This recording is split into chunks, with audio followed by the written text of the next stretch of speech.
Hi, everybody. Beth here with a couple updates that are worthy of discussion.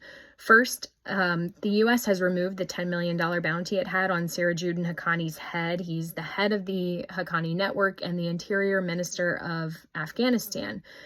There were inklings in the lead up to this that he had stepped down from his ministerial position because of some kind of tensions with himself and Taliban senior leaders.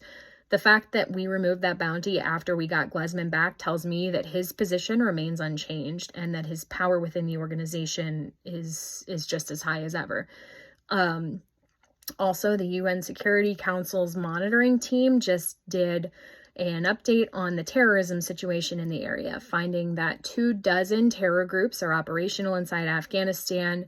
And among their findings also are that ISIS-K is continuing to be powerful and concerning, and that the relationship with the Taliban and Al-Qaeda is unchanged, and that there are still training centers, and that the Taliban's intelligence services are actually protecting Al-Qaeda members who are scattered throughout the country to remain off the radar.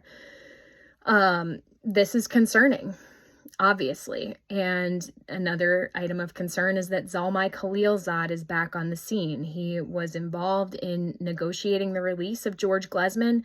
And for anyone who's been watching for the last few years, he was pivotal in negotiating with the Taliban to obtain the Doha Agreement, which turned into such a disaster and which the Taliban have violated.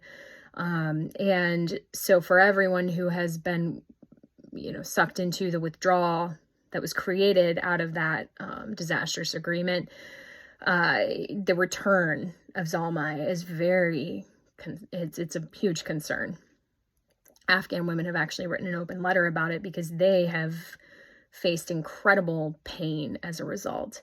The final thing is that President Trump asked the Taliban to return all of the military equipment we left behind in the withdrawal, and they said no, but they said that their country remains open for investment. There's so much mineral wealth there that would obviously benefit the U.S. if we were to work together to obtain it.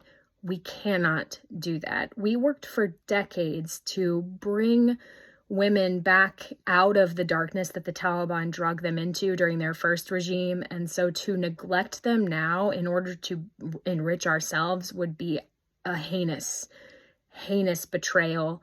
And we really need to ensure that we don't work to normalize the Taliban, who are also still killing our allies in a reprisal campaign that they will not admit is ongoing.